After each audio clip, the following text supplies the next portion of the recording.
नमस्कार सौदा आपका में आपका स्वागत है। मैं हूं डिम्पी कालरा और सबसे पहले अभी ये देखेंगे कि कमोडिटी मार्केट की ओपनिंग कैसे होती है, लेकिन इसके अलावा भी इस खास कार्यक्रम में बहुत कुछ आपके लिए जो आपके सौदे को फायदे का बना सकता है।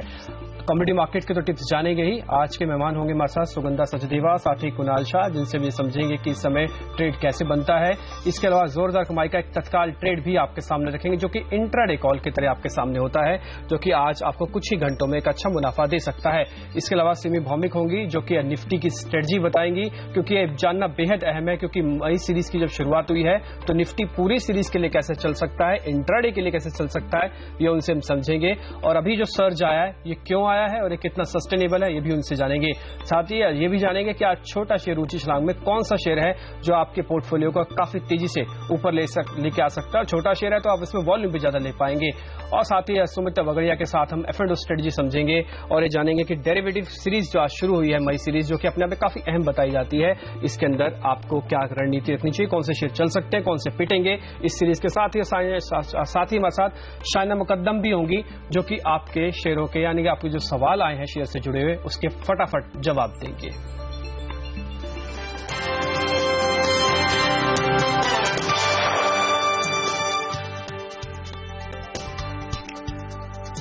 तो कमोडिटी मार्केट्स की थोड़ी देर में ही शुरुआत हो जाएगी, लेकिन ठीक उससे पहले एक बार ये देख लेते हैं कि कल संकेत आखिरकार कमोडिटी मार्केट से क्या मिल रहे थे। ब्रेंट क्रूड के अंदर लगातार तेजी है और नवंबर 2015 के बाद अब तक उच्चतम स्तरों पर कच्चा तेल चल रहा है। ब्रेंट क्रूड 48 तक पहुंच चुका और 2-3 दिनों से लगातार सीएनबीसी आवाज ने आपको बताया कि हो सकता है, जानकारों की यह राय है कि 50 तक भी पहुंच सकता है। उसके अब बेहद करीब यहां पे आते हुए दिख रहे हैं। इसलिए आज जब हमारे साथ थोड़ी देर में कमोडिटी एनालिस्ट जुड़ेंगे उनसे हम जानेंगे जरूर कि क्या 50 तक का टारगेट रखकर अंतर्राष्ट्रीय बाजारों में कच्चे तेल में एमसीएक्स पे ट्रेड लेना चाहिए या फिर नहीं लेना चाहिए, क्योंकि अमेरिका में जो साप्ताहिक इन्वेंट्री आती है वो काफी हद तक कम रही है। रूस में एक अहम बैठक होने वाली है ओपेक और नॉन ओपेक देशों की, तो इसकी बड़ी इंपॉर्टेंस है कि क्या प्रोडक्शन फ्रीज होगा या नहीं होगा। सोने में लगातार तेजी है, क्या तेजी आज भी जारी रहती है, ये थोड़ी देर में अभी आपको आंकड़े में पता लग जाएगा। कमोडिटी मार्केट की इस बीच शुरुआत हुई है, आंकड़े आना अभी धीरे धीरे शुरू होंगे। और गोल्ड के अंदर आज फिर से तेजी आई है, करीब 0.25% ऊपर है और 29,950 के आंकड़े को पार कर गया है। एक्सपर्ट ये कहते हैं कि 30,000 का आंकड़ा भी छू सकता है, जिसमें सिर्फ अभी 50 से 60 रुपए तक का ही गेन बाकी रह गया है। और इस बीच आप देखें कमोडिटी जो एमसीएक्स है गोल्ड के अंदर, उसके अंदर एक अच्छा सर्ज मिला है। सिल्वर के अंदर तो अच्छी मोमेंटम है ही और 550 रुपए के आसपास बढ़कर अभी ट्रेड करता हुआ दिख रहा है। असल में इंडस्ट्रियल कमोडिटीज के अंदर अगर आप देखें सिल्वर का नाम अब शामिल हुआ है और जिस तरह से रिकवरी देखने को मिल रही है, सिल्वर एक लौती ऐसी कमोडिटी है जो कि एक्सपोर्ट और एंट्री तर्ज पर भी हमें काफी बढ़ती हुई दिखी है। और एमसीएक्स क्रूड देखें ये 3,000 के ऊपर आते हुए ट्रेड कर रहा है और यहाँ पर भी 0.25% की तेजी है। यानी कि कुल मिला के जो फेडरल बैंक से और बैंक ऑफ जापान से जो हमारे को आंकड़े मिले, उसके बाद कमोडिटी में hedge commodities specially gold, silver, इन सब के अंदर एक वापस बढ़त आते हुए देखिए। नेचुरल गैस लगातार कई दिनों से दबाव में है, वो आज भी दबाव में देखने को मिल रहा है, करीब 0.5% की गिरावट के साथ अभी ट्रेड करता हुआ दिख रहा है। कॉपर एकमात्र ऐसी कमोडिटी है जिसको ये देखना होगा कि ये आगे चल के ट्रेड पॉजिटिव करता है या फिर इसकी बढ़त रुक जाएगी, क्योंकि अगर आप 3-4 बेस मेटल को देखें जिसमें एल्यूमिनियम है, जिंक है, निकल है, कॉपर है, उन सब के अंदर कॉपर की जो स्पीड है बढ़ने की वो काफी हद तक कम रही है, क्योंकि चाइना इसका एक कोर वजह है। इसके अलावा एलएमई में आप एल्यूमिनियम के जो दाम है वो करीब 9% और चाइना में ही एल्यूमिनियम के दाम करीब 17% के आसपास बढ़े हैं।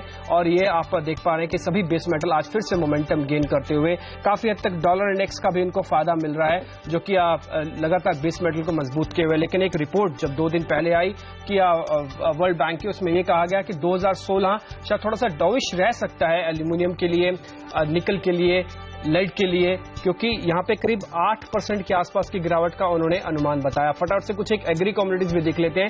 ये आपके सामने बेस मेटल और हमने प्रीशियस मेटल रखे। एग्री कमोडिटीज में सोयाबीन पर थोड़ा सा दबाव जरूर आता हुआ दिख रहा है और एक करीब 0.25% इस समय नीचे है, 3,950 का स्तर है। मस्टर्ड के अंदर थोड़ा बहुत दबाव देखने को मिल रहा है और एक करीब 0.25% से भी नीचे है। एनसीडीएक्स चना, ये बड़ा इंटरेस्टिंग है कि ये ऊपर है। लगातार आवक तो आ रही है चने की, लेकिन आवक के दाम अभी भी बने हुए हैं। बीच में तो मार्जिन इंप्रूवमेंट की बात भी निकल के आई और सरकार की पहले तो सुगबुगाहट ये भी थी कि चने के कॉन्ट्रैक्ट को भी हो सकता है रोक दिया जाए, लेकिन ऐसा कुछ होता हुआ दिखा नहीं। सरकार ने और सेबी ने भी ये कहा कि नहीं, सरकार का एनएफ टूल है, चने को मैनेज किया जा सकता है, लेकिन उसके बावजूद भी हमने देखा है चने के अंदर एक बुलिश ट्रेंड ही बना हुआ है, क्योंकि मांग काफी अच्छी इसकी बताई जा रही है। और जो पास ऑन ट्रेड होता है, यानी कि जो इन्वेंट्री पड़ी होती है वो इस बार चने की काफी कम है। जीरे के अंदर थोड़ा सा दबाव है, करीब 0.25% नीचे, और चना एनसीडीएक्स आपकी स्क्रीन पे 5500 का स्तर बना हुआ है। और टर्मरिक के अंदर भी आज करीब 0.25% के आसपास की बढ़त देखने को मिल रही है। सुगंधा सचदेवा इस बीच हमारे साथ जुड़ चुके हैं, कुणाल शाह भी हमारे साथ जुड़े हैं। दोनों से समझते हैं कि आज एग्री में क्या करना चाहिए, और साथ ही साथ उनसे ये भी जाने कि गोल्ड, सिल्वर, स्पेशली क्रूड में किस तरह की रणनीति होनी चाहिए। सुगंधा, पहला सवाल तो आपसे ही होगा, क्योंकि आपकी जो ट्रेडिंग कॉल्स है उसमें आपने ये कहा है कि सिल्वर और चल सकता है।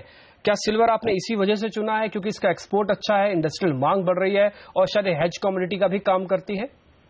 डेफिनेटली बहुत सारे पॉजिटिव क्यूज निकल के आ रहे हैं सिल्वर में। It's trading almost it's 52 weeks high, और पिछले काफी टाइम से हमने सिल्वर में बहुत स्ट्रॉन्ग कंसोलिडेशन देखी थी, जहां सिल्वर के प्राइसेस 3900 के मार्क को ब्रीच नहीं कर पा रहे थे। अब डॉलर इंडेक्स में जो स्लाइड हम देख रहे हैं 8 मंथ लो, इसकी इंडस्ट्रियल डिमांड जो बढ़ रही है, सेकेंड फैक्टर ये, और साथ ही साथ अभी ट्रेडिंग एक्सपेक्टेशंस हो गई हैं कि Fed is not likely to hike interest rates very सून।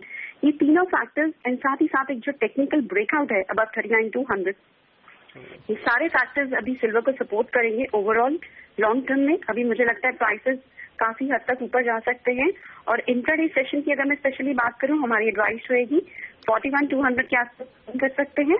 हमारा स्टॉप लॉस रहेगा 40,850, और हायर साइड में टारगेट कर सकते हैं 41,800। हैविंग सेड, मुझे लगता है अभी आने वाले दिनों में भी इसका आउटलुक पॉजिटिव ही रहेगा, and even we are targeting levels of around 42,500 in near term. ठीक है, सिल्वर के साथ साथ गोल्ड पे भी एक बार रणनीति पूछ लेते हैं। कुणाल, शुक्रिया कार्यक्रम में समय देने के लिए।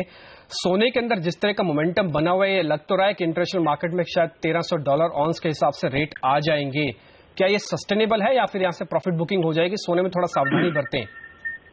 नहीं, डेफिनेटली सस्टेनेबल है। मुझे लग रहा है कि गोल्ड के प्राइसेस और भी बढ़ सकते हैं यहाँ से, और $1,300 के लेवल्स आपको बहुत जल्दी देखने मिल सकते हैं।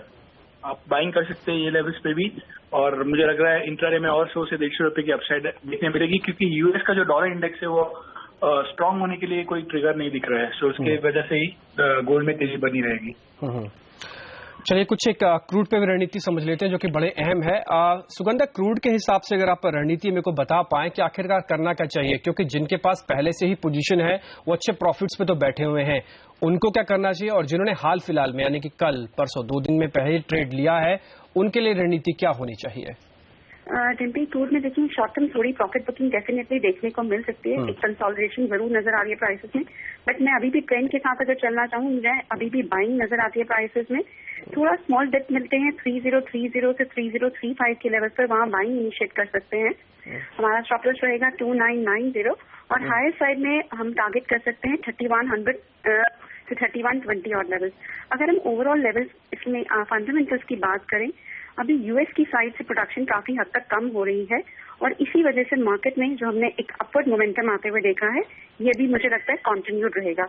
इवन दो अभी भी हम देखें तो inventories are near the record highs, और अभी भी मार्केट सप्लाई बनी हुई है, but yes there is lot of short covering rally जो हम प्राइसेस में आते हुए देख रहे हैं, और ये भी कंटिन्यूड रहेगी। ठीक है, मीडियम टर्म की बात करें तो 48 से 49 डॉलर तक के लेवल हम WTI क्रूड में देख सकते हैं। ठीक है, कुणाल, आप भी जस्टिफाई करेंगे कि $50 का लेवल हम देख लेंगे आने वाले दिनों में? सुन पा रहे हैं मेरे को कुणाल? हेलो, हाँ, आपका वॉइस ब्रेक हो रहा था, सॉरी। ठीक है, मैं ये पूछना चाह रहा हूँ आपसे कि क्या इंटरनेशनल मार्केट में $50 का लेवल हम आने वाले दिनों में कच्चे तेल पे देख लेंगे? अभी ब्रेंट 48 के आसपास चल रहा है। जी हाँ, ओवरऑल जो वीकनेस है डॉलर की, वो देख के लग रहा है कि क्रूड में भी तेजी, कमोडिटी में तेजी आने का रीजन एक ही है, डॉलर की वीकनेस अभी फिलहाल। बाकी कोई डिमांड साइड से कोई ऐसा कोई मेजर इंप्रूवमेंट नहीं है। ठीक है, तो जब तक डॉलर वीक रहता है, कमोडिटी में थोड़ा इन्फ्लो आता रहेगा, सो क्रूड भी बढ़ सकता है। ठीक है, अब कुछ एक बेस मेटल जान लेते हैं। सुगंधा, आपकी जो रिकमेंडेशन है उसमें एक जिंक भी आपने शामिल किया है। हालांकि मैं कल जब वर्ल्ड बैंक की रिपोर्ट पढ़ रहा था, उसमें निकल में थोड़ा प्रेशर आ सकता है साल 2016 के अंदर, लेकिन जिंक के लिए ऐसा कुछ नहीं है। आप और क्या रीजन गिनवाएंगे कि जिंक को प्लस करना चाहिए और आपको ट्रेडेबल फायदे का सौदा होगा? अभी अगर हम ओवरऑल बेस मेटल्स की बात करें तो चाइनीज डिमांड को लेकर कंसर्न बने हुए हैं, और यूएस का GDP data was not also very positive, but still जो डॉलर इंडेक्स में हम वीकनेस देख रहे हैं specially against yen, that is the major reason जिसकी वजह से अभी बेस मेटल की प्राइसेस सपोर्टेड रहेंगे। और zinc has actually been one of the out performers. अगर हम इस साल की बात करें तो zinc has actually been one of the out performers. तो आज भी हमारी टॉप पिक जिंक ही रहेगी। यहाँ डिप्स की तरफ बाइंग कर सकते हैं। We had earlier recommended levels of 127, but 127.50 के लेवल्स पर भी बाइंग इनिशिएट कर सकते हैं। हमारा रिवाइज स्टॉप लॉस रहेगा 126.40 और हायर साइड में टारगेट कर सकते हैं 129 से 129.50 और लेवल। ठीक है कुणाल, आपकी तरफ से कोई आज ऐसा सौदा आप बताना चाहें एग्री और नॉन एग्री में जो आपको लगता है कि अच्छा सौदा और इंट्राडे में गेन दे सकता है? मेरी राय में नॉन एग्री में सिल्वर में और भी बाइंग करनी चाहिए और एग्रीकल्चर कमोडिटी में मस्टर्ड सीड में सेलिंग करनी चाहिए। ठीक है, मस्टर्ड सीड में यहाँ पे होनी चाहिए। मैं वापस एग्री पे ही लौट आता हूँ और इसमें ये जानता हूँ कि सुगंधा चने के अंदर क्या करना चाहिए, क्योंकि जिस तरह की खबरें थी उससे ऐसा लगता नहीं कि चना सस्टेन करेगा, लेकिन सस्टेन किया और आज भी अच्छी बढ़त दिखा रहा है। ये सस्टेनेबल फैक्टर कितना मजबूत है, चना कितना मजबूत है अपने आप में आवक आने के बावजूद भी? Ginti, I would like to contradict. I do not track agri commodities, okay. So I would not be able to comment on this. ठीक है, चलिए मैं कुणाल से पूछ लेता हूँ। कुणाल, चने पे आपकी रिकमेंडेशन? फंडामेंटल चने के थोड़ा बहुत तेजी के थे, पर अभी फिलहाल जो शॉर्टेज है उसके कारण प्राइसेस बढ़ रहे हैं, पर मैं सेलिंग के लिए रिकमेंड करूंगा। मुझे लगता है कि यहाँ पे रिस्क लेके सेलिंग करना चाहिए। आपको 5300 तक के लेवल देखने मिल सकते हैं। ठीक है, टर्मरिक पे आपकी रिकमेंडेशन क्या है? टर्मरिक में बाइंग करनी चाहिए। प्राइसेस बहुत ही रेंज बाउंड ट्रेड कर रहे हैं। मुझे लग रहा है 100 से 150 रुपए की गिरावट टर्मरिक में आज के दिन में आ सकती है। ठीक है, शुक्रिया कुणाल आपका कार्यक्रम में जुड़ने के लिए, बताने के लिए कि एग्री के अंदर इस समय क्या करना चाहिए। आपने सिल्वर पे भी रिकमेंडेशन दिया और साथ ही ये भी बताया कि $50 के आसपास हो सकता है कच्चा तेल। सुगंधा आपका भी शुक्रिया ये बताने के लिए कि सिल्वर में बाय करें, जिंक में बाय करें, गोल्ड में भी फिलहाल बाय किया जा सकता है। शुक्रिया आप दोनों का कार्यक्रम में जुड़ने के लिए, बताने के लिए कि आज कमोडिटीज में कहां पे कमाई के सौदे हैं। फिलहाल वक्त एक छोटे से ब्रेक का हो गया, लेकिन जब ब्रेक के बाद लौटेंगे तो तत्काल ट्रेड के जरिए एक और कमाई का डबल डोज आपके सामने रखेंगे और जानेंगे कि आज इंट्राडे में आपको कहां पे मुनाफा मिलने वाला है।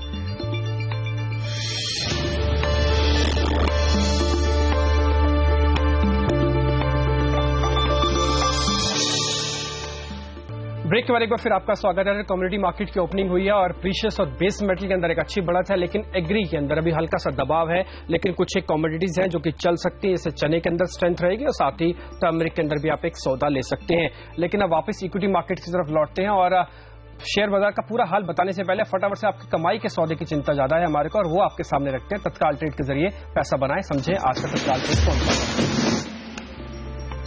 आशुतोष सरना जो रिकमेंडेशन दे रहे हैं वो ओएनजीसी को दे रहे हैं, और असल में शायद ये भी थोड़ा क्रूड के साथ इसको जोड़ना जरूर चाहेंगे क्योंकि अच्छा मोमेंटम यहाँ पे बना हुआ है। और केन इंडिया के साथ जब भी हमने प्रोपेल मोमेंटम आते हुए दिखा है तो ओएनजीसी ने इस बार थोड़ा आउट परफॉर्म किया है केन इंडिया के मुकाबले, क्योंकि इसके रिजल्ट थोड़े खराब थे।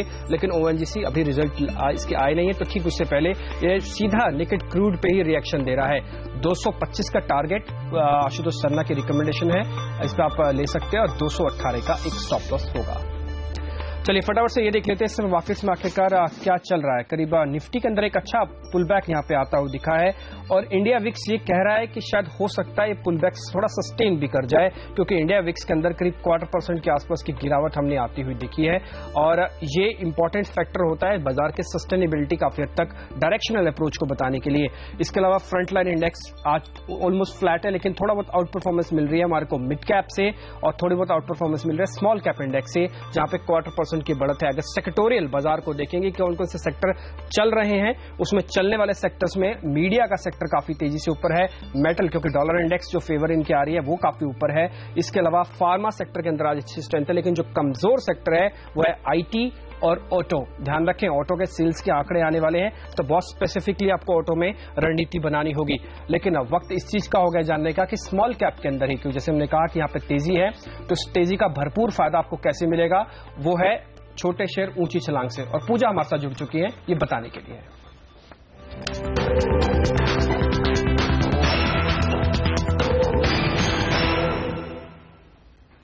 जी, स्मॉल कैप इंडेक्स की बात करें तो इस वक्त 0.25% की तेजी के साथ ये इंडेक्स कारोबार कर रहा है। सुबह हमने देखा था कि थोड़ी कमजोरी देखने को मिली थी, लेकिन इस वक्त मजबूती के साथ ये इंडेक्स ट्रेड कर रहा है। और सपोर्ट कहां से मिल रहा है? आज नतीजों के बल पर काफी सारे शेयरों में असर देखने को मिल रहा है। टाटा मोटर्स के नतीजों की बात करें तो काफी अच्छे नतीजे यहां पर देखने को मिले हैं। 13% की शानदार तेजी स्टॉक में देखने को मिल रही है। वहीं इवेंट और निर्नॉल की बात करें तो कमजोर नतीजा आया था, उसी के बल पर हम देख रहे हैं कि दोनों ही स्टॉक में आज कमजोरी देखने को मिल रही है।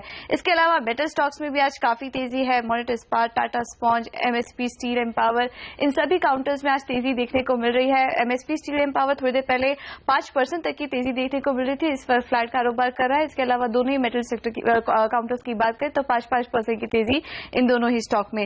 सीमेंट कंपनीज भी आज तेजी में है। यहाँ पर हमको बता दें कि तीनों ही दिग्गज सीमेंट कंपनीज के जो नतीजे आए हैं काफी शानदार रहे हैं और आगे चल के सीमेंट के डिमांड को लेकर आउटलुक अच्छा बताया जा रहा है।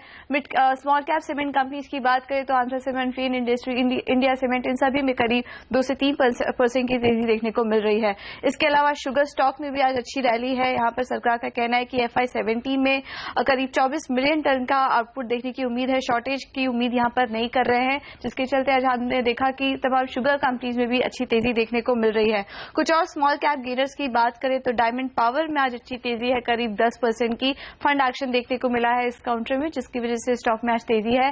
SQS इंडिया BFSI, यहाँ पर भी कंपनी ने नतीजे घोषित किए, अच्छे नतीजे आए हैं और जिसके चलते हमने देखा 8% की तेजी इस स्टॉक में। और वहीं फिलाटेक्स इंडिया सर्किट रिवाइज हुआ इस काउंटर का 3% की तेजी के साथ ही काउंटर कारोबार कर रहा है। और कुछ स्मॉल कैप लूजर्स की बात करें तो मंगलम ड्रग्स, कुछ देर पहले हमने देखा था कि 5% तक की गिरावट इस काउंटर में देखने को मिली थी, अभी थोड़ा रिकवर हुआ है। 2% की कमजोरी के साथ ये काउंटर ट्रेड कर रहा है। इसके अलावा लुमिक्स ऑटो और NRB इंडस्ट्रियल, ये दोनों भी करीब 3 से 4% की कमजोरी के साथ ट्रेड कर रहे हैं। ठीक है पूजा, शुक्रिया आपका ये बताने के लिए कि छोटे शेयर ऊंची छलांग में पूरी कुल मिला के इस समय स्थिति क्या है, स्पेशली स्मॉल कैप और मिड कैप शेयरों से जुड़ी हुई।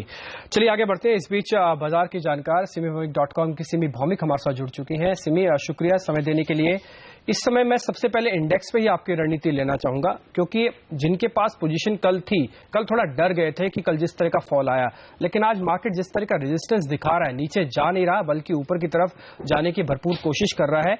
जिनके पास पोजीशन है, क्या एक बार वो होल्ड रखें, प्रॉफिट मिल जाएगा उनको? जी बिल्कुल डिम्पी, मैं तो ये कहूंगी कि निफ्टी में थोड़ा बहुत करेक्शन कल का सेशन में देखा गया था, पर आके एक ऐसा क्रिटिकल लेवल पे आके बैठ गया था, वहां से कुछ भी हो सकता था जहां पे निफ्टी बंद हुआ था।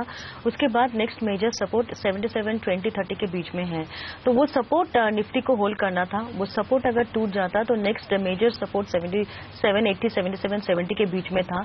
इसकी थी इस रेंज के बीच में निफ्टी का 200 डेमा भी था और वो एक पूरा जनवरी महीने से ये एक सपोर्ट निफ्टी का काम कर रहा था। तो मुझे लग रहा था कि इस लेवल को निफ्टी को होल्ड करना था। तो अगर मतलब फ्रेश सेलिंग ट्रिगर तभी होता जब 77, 70 के नीचे जाके निफ्टी मेंटेन करने लगता। तो अभी निफ्टी में थोड़ा बहुत रिकवरी आया है, अब देखना पड़ेगा निफ्टी में कितना मोमेंटम मेंटेन होता है। मैं डिम्पी जो पहले से पोजीशन होल्ड कर रहा है, लॉन्ग पोजीशंस, मैं होल्ड करने का ही सलाह दे रही हूँ, क्योंकि पूरा फॉल में भी ये निफ्टी का 200 डेमा को मेंटेन कर रहा है। तो ये एक अप ट्रेंड है जिसमें एक करेक्शन हम लोग को देखने को मिला था। मेरा स्टॉप लॉस 77, 70 का ही होगा। अगर निफ्टी उस लेवल से नीचे बंद नहीं होता है तो मैं ये पोजीशन डिम्पी मंडे के लिए कैरी करना चाहूंगी। मेरा टारगेट 78, 80, 79, 20 का है। ये दोनों टारगेट बाय मंडे अचीव हो जाएगा। ठीक है, तो भरोसे की बात उन लोगों के लिए सिमी यहाँ पे कहते हुए जिनके पास निफ्टी लॉन्ग है और 7920 तक का टारगेट वो यहाँ पे दे रही है, और शायद हो सकता है अगर बाजार आज अच्छा भी चले तो ये टारगेट आज भी अचीव हो सकता है। इस चीज को थोड़ा आप ध्यान भी रखें। चलिए वक्त एक छोटे से ब्रेक का भी हो गया। जब ब्रेक के बाद लौटेंगे तो सिमी भौमिक की कुछ एक ट्रेडिंग आइडियाज भी हैं जो कि आपके पोर्टफोलियो को सजा सकते हैं, अच्छा मुनाफा दिलवा सकते हैं। वो आपको सिमी से बताएंगे उनका ट्रेडिंग पिक्स कौन सी है।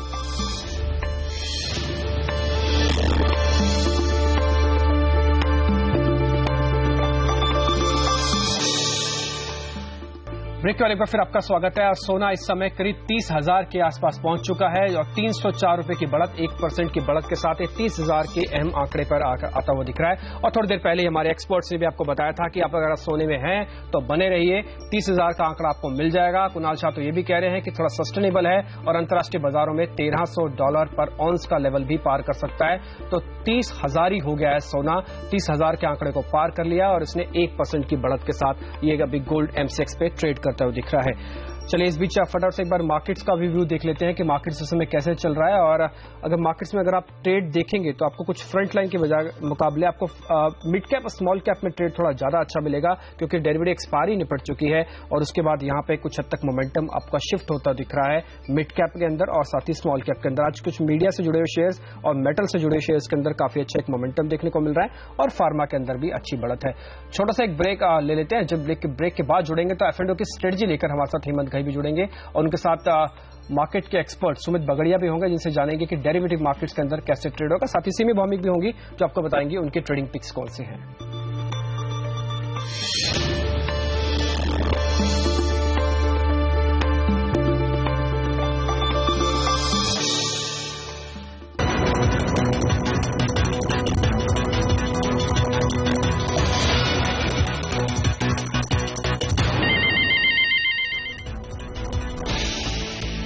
मई सीरीज के पहले कारोबार दिन बाजार में रिकवरी, मेटल फार्मा शेयर दे रहे हैं बाजार को सहारा।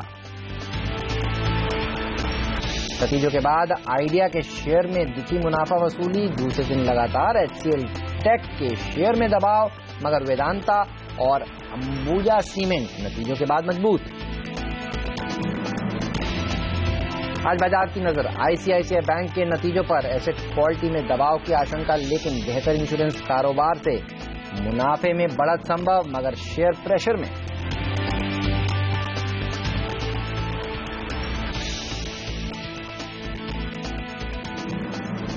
VRS नियमों के बाद टाइटन के शेयर में कुछ दबाव। टाइटन ने कहा 40 साल से ऊपर की उम्र और 10 साल से ज्यादा वक्त से कर रहे कर्मचारी ले सकते हैं VRS। नमस्कार, मैं हूं हेमंत घई और आप देख रहे हैं आपका फेवरेट शो ट्रेडर्स हॉटलाइन। अगर कोई भी सवाल है आपके जहन में आज शेयरों से जुड़ा तो आप हमारी इस हेल्पलाइन नंबर पर हमें फोन कर सकते हैं। 1800-209-7890 है हमारा हेल्पलाइन नंबर। साथ ही व्हाट्सएप नंबर भी नोट करिए 7045220000। ये है हमारा व्हाट्सएप नंबर, जहां आप अपने सवाल हमें छोड़ सकते हैं और आपके सवालों के जवाब देंगे हमारे एक्सपर्ट। और आज के मेहमान हमारे साथ जुड़े हुए हैं, सिमी भौमिक तो हमारे साथ बनी हुई हैं ही, साथ ही हमारे साथ डेरिवेटिव सौदों पर सलाह देने के लिए चॉइस ब्रोकिंग के एसोसिएट डायरेक्टर सुमित बगड़िया भी जुड़ चुके हैं। आप दोनों का ही स्वागत है। बाजार पर नजर डालिए, आप देखिए 51 अंक ऊपर सेंसेक्स कारोबार करता हुआ, 16 अंक की बढ़त निफ्टी दिखा रहा है। मिड कैप्स में 1.4% की तेजी देखने को मिल रही है और बैंक निफ्टी भी इतना ही मजबूती के साथ कारोबार कर रहा है। कल की बड़ी गिरावट के बाद आज थोड़े से स्टेबलाइज होते हुए भारतीय बाजार, लेकिन निफ्टी को अब आपको किस तरह से अप्रोच करना चाहिए, इस पर बात करते हैं सुमित से। हाय सुमित, गुड मॉर्निंग। बताइए कैसे अप्रोच करेंगे निफ्टी को? तेजी में पैसा बनेगा या मंदी कर आज? Good morning Hemant. वेल देखिए, अप्रैल की पूरी सीरीज में हमको एक अच्छी खासी तेजी देखने को मिली है। मई में स्टार्ट होते ही कल का दिन हमको एक एक्सपायरी के लास्ट डे में एक अच्छा खासा सेल ऑफ देखने को मिल चुका है। मुझे ऐसा लग रहा है कि अब मार्केट बहुत ज्यादा स्ट्रॉन्ग रेजिस्टेंस फेस कर रहा है 7980 8000 लेवल्स के आसपास। कुछ दिनों तक अभी एक बार सेलिंग में पैसा बनने की उम्मीद मुझे ज्यादा समझ में आ रही है। आई थिंक प्रेजेंट लेवल्स पे एक सेल का पोजीशन इनिशिएट करेंगे तो ज्यादा बेटर रहेगा। 7950 इंट्राडे का स्टॉप लॉस रहेगा और नीचे में ओवरऑल मुझे टारगेट समझ में आ रहे हैं 7700 तक के। इंट्राडे में अगर डेज लो ब्रेक करेगा तो 7770 पहला सपोर्ट बनेगा और उसके बाद 7710। दैट मीन्स ओवरऑल मुझे ऐसा लगता है कि पैसा सेल साइड में बनेगा एक बार कुछ दिनों के लिए। 7950 इंट्राडे के स्टॉप लॉस से सेलिंग पोजीशन इनिशिएट की जा सकती है। बेच कर जाना चाहिए निफ्टी को। और बैंक निफ्टी में भी मैं आपकी राय देख रहा था, यहां पर भी आप कह रहे हैं बिकवाली करनी चाहिए। कौन से लेवल्स इंपॉर्टेंट है बैंक निफ्टी के लिए? देखिए, बैंक निफ्टी में अभी तक वैसे जैसे निफ्टी में प्रेशर देखने को मिला है वैसा मिला नहीं है, but I think bank Nifty भी साथ साथ ही चलेगा निफ्टी के। जैसे ही वो आज का लो ब्रेक करेगा तो बैंक निफ्टी के अंदर भी एक सेलिंग प्रेशर देखने को मिलेगा। जब तक आज का लो ब्रेक नहीं करता है तब तक थोड़ा सा रेंज बाउंड घूमेगा। ओवरऑल 16750, 16800 या शायद 16850 ये रेंज इंट्राडे की है। इसके बीच में कहीं पर भी बैंक निफ्टी को सेल पोजीशन इनिशिएट कर सकते हैं। 17000 का स्टॉप लॉस रखना होगा, यानी 200 से 150-200 पॉइंट का स्टॉप लॉस हो जाएगा अगर 16800 16,800 पे सेल करते हैं तो, और नीचे में इमीडिएट पहला टारगेट बनेगा 16,500, और 16,500 अगर ब्रेक करता है तो दूसरा टारगेट 16,300 भी अगले हफ्ते हमको देखने को मिल सकता है। सो यानी कि जब तक 17,000 के ऊपर नहीं जाता है बैंक निफ्टी, सेल करके काम करना चाहिए। सेलिंग में पैसा बनने की उम्मीद ज्यादा लग रही है। 17,000 बड़ा हर्डल है, इसके ऊपर नहीं निकलता है तो यहाँ पर दबाव देखने को मिल सकता है। इस स्टॉप लॉस के साथ आप बैंक निफ्टी को भी शॉर्ट कर सकते हैं। ध्यान रखिए आईसीआईसीआई बैंक के नंबर्स आएंगे और कंफ्यूजन बना हुआ है कि मार्केट के दौरान आएंगे या बाजार बंद होने के बाद आएंगे। कुछ लोग कह रहे हैं कि शायद बाजार बंद होने के बाद ये नतीजे आए, और आप देखिए उससे पहले आज आईसीआईसीआई बैंक थोड़ा दबाव में ट्रेड कर रहा है। करीब करीब 0.25% की कमजोरी इसमें देखने को इस समय मिल रही है। दर्शक लगातार हमें फोन कर रहे हैं, सीधे चलते हैं लुधियाना और हरीश जी का सवाल लेते हैं। हरीश जी नमस्कार, बताइए क्या जानना चाहते हैं आप? नमस्कार हेमंत जी, मैं लुधियाना से बोल रहा हूँ। तो मेरे पास 2 लॉट हैं मई फ्यूचर के HDFC बैंक के।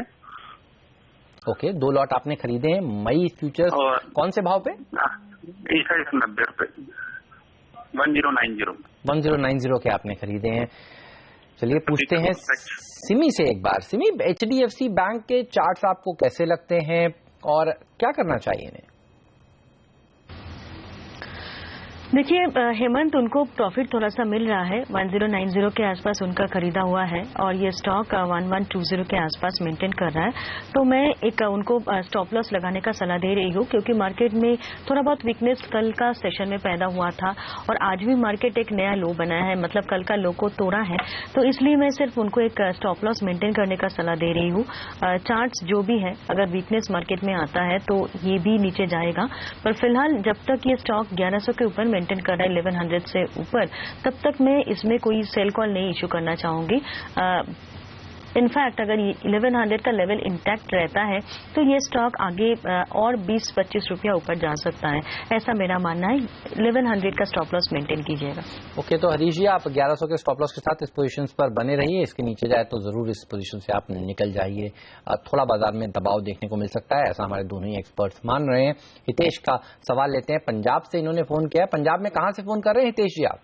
सर लुधियाना से बोल रहे हो सर। लुधियाना से, बताइए आपका क्या सवाल है? सर एक्चुअली मैंने ये पूछा था कि मैंने टाटा स्टील का एक कॉल लिया था 360 वाला 16 रुपए 40 पैसे में। ओके, तो अभी इसको क्या करना है? इसको होल्ड करना है कि क्या करना है? अभी टाटा स्टील में पूछना चाहता हूँ कि क्या इसमें फ्यूचर में क्या रहेगा इसका। तो 360 का कॉल अभी भी आपके पास पड़ा हुआ है टाटा स्टील का? यस सर अभी। ठीक है, एक बार देख लेते हैं 360 का जो कॉल है उसका भाव इस समय क्या चल रहा है, और पूछेंगे फिर उसके बाद सुमित से कि क्या राय है। टाटा स्टील आज देखिए मेटल पैक काफी मजबूती के साथ ट्रेड कर रहा है।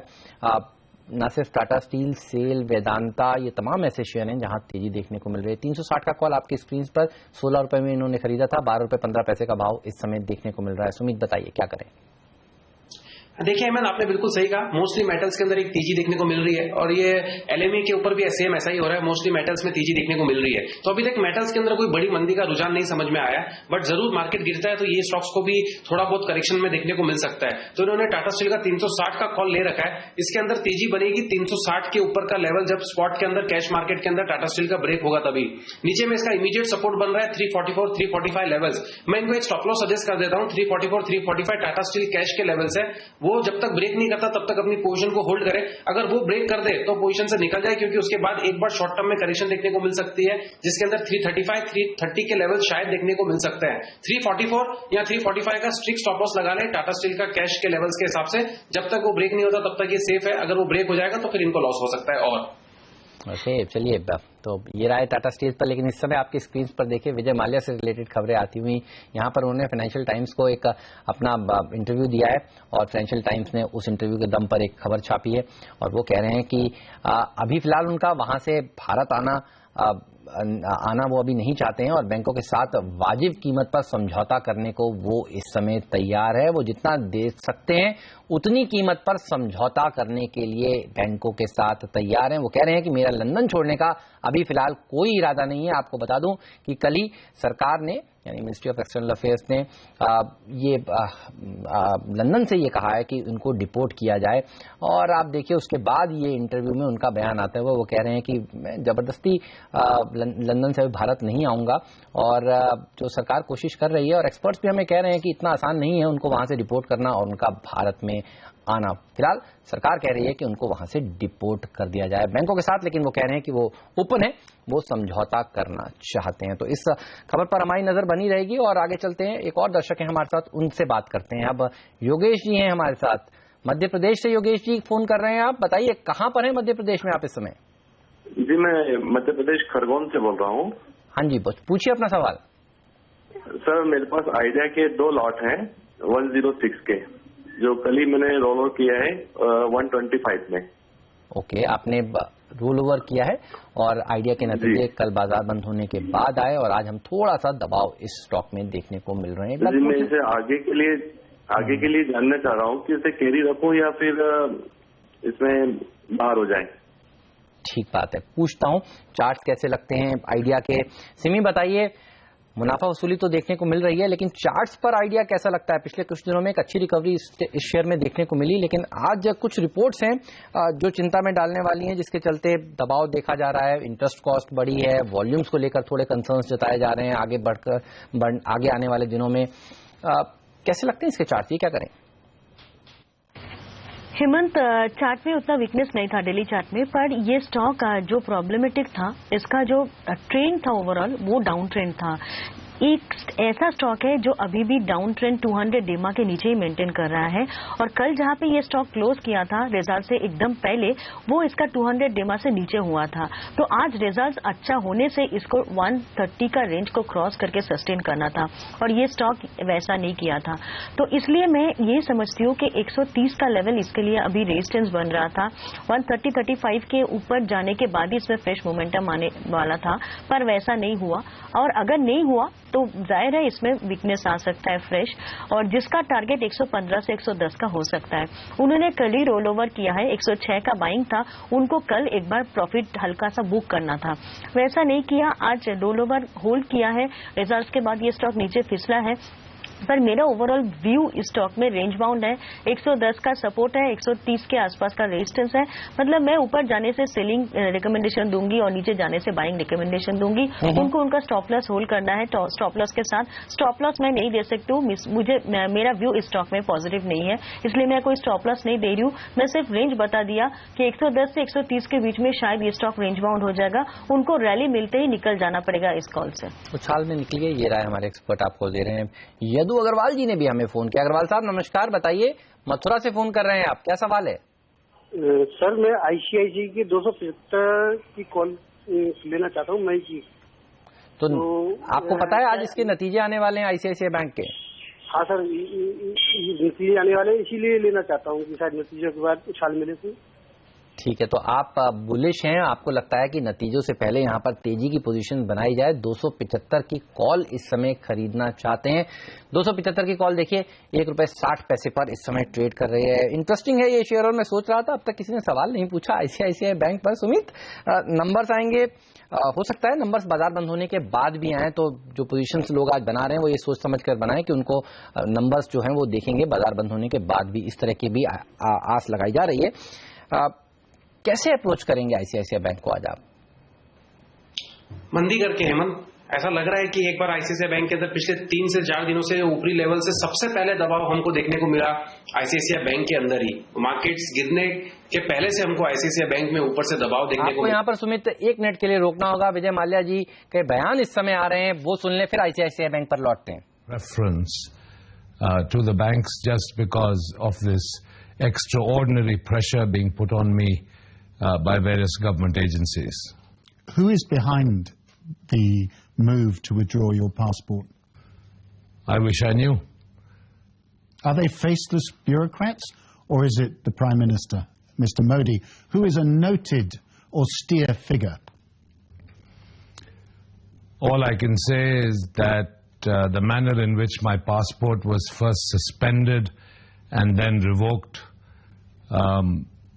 is unprecedented and was done with extraordinary haste. You heard about it on a Saturday evening? Absolutely. By fax? By email. But be that as it may... then you had 7 days to respond, is that right? Well, the first notice of suspension came on a public holiday. last week. I replied, and my reply was not considered, and the passport was revoked on Saturday. Do you think that you will have to sell down some stakes in other businesses in order to raise money to reach an overall settlement? And would you be willing to do that? I have already expressed my willingness to settle with the banks. A settlement offer was proposed to the Honorable Supreme Court of India, which obviously means it was a very serious offer. And now the Supreme Court has directed the Debt Recovery Tribunal to dispose of the main matter in 2 months. But notwithstanding that legal process, my offer for settlement stands. And what is the amount that you believe is the outstanding debt that is owned as a result of the collapse of Kingfisher Airlines? 520 million pounds? The filings before the Debt Recovery Tribunal by the consortium of bankers is of a principal amount of little over 500 million pounds. The rest is towards unapplied interest. Right. And the banks say it's 900 million. Well, I don't know whether it's the banks or the media or a combination of the two. A dangerous combination. Indeed. But that's how India is. I have never been able to understand where this 9,000 crore or 900 million figure came from. But as I said, if there is reason and rationale all around, I think the banks can be settled along with all the other creditors. Now you're known. चलिए, तो आप सुन रहे थे विजय माल्या जी को financial times को वो interview देते हुए और वो कहते हुए कि वो वापस आना चाहते हैं, बैंक के साथ सेटलमेंट करना भी चाहते हैं, और उनका जो प्रस्ताव पहले उन्होंने दिया था ऑफर, वो इस समय भी वैलिड है, लेकिन थोड़े चिंतित हैं जिस तरह से पहले पासपोर्ट को सस्पेंड किया गया और उसके बाद रिवोक किया गया और अब कहा जा रहा है कि यूके डिपोर्ट करे विजय माल्या को। तो इस खबर के बाद वो इंटरव्यू वहां की प्रेस को देते हुए, चलिए इस डेवलपिंग खबर पर हमारी नजर बनी रहेगी। किंगफिशर ब्रांड की ऑक्शन भी कल के दिन होने वाला है, देखना होगा कि किंगफिशर हाउस को तो कोई बायर नहीं मिला, इस ब्रांड को क्या बायर मिलते हैं। तो इस डेवलपिंग स्टोरी पर सीएनबीसी आवाज पर आप देखते रहिए लगातार कवरेज। लेकिन वापस रुक करते हैं सुमित का, जो बता रहे थे कि मंदी करके चलना चाहिए आईसीआईसीआई बैंक में नतीजों से पहले। सुमित बताइए, अपना कंप्लीट करिए स्टेटमेंट। जी बिल्कुल हेमंत, देखिए आईसीआईसीआई बैंक के अंदर ओवरऑल एक करेक्शन देखने को मिल चुकी है 3-4 दिनों से, तो हो सकता है शायद यहाँ से एक 5-7 रुपए का बाउंस बैक ले, बट ओवरऑल मुझे ऐसा लगता है कि एक बार नीचे में 225-220 के लेवल्स दिखाएगा। आई थिंक एक बार इतना ऊपर का कॉल लेना सही नहीं रहेगा, क्योंकि हफ्ते 10 दिन मुझे ऐसा लगता है मार्केट थोड़ा सा रेंज बाउंड और डाउनवर्ड बायस रहेगा, तो इसके अंदर इनका कॉल का प्रीमियम भी गिर जाएगा अगर ये इतना ऊपर का कॉल लेंगे। तो मेरे हिसाब से अवॉइड करना चाहिए। अगर ये बाई चांस ऊपर में 243-45 का लेवल आ जाता है तो एक बार सेलिंग करके काम करना चाहिए। चलिए, तो पहले तो अवॉइड करें, इस तरह की रिस्की स्ट्रेटजी मत अपनाएं, और अगर करना है ट्रेड तो मंदी की साइड करना चाहिए, ये राय है सुमित की। और कौन से कॉल्स हैं सुमित के और कौन से कॉल्स हैं सिमी के, ये सब बताएंगे आपको एक छोटे से ब्रेक के बाद। आप बने रहिए सीएनबीसी आवाज के साथ।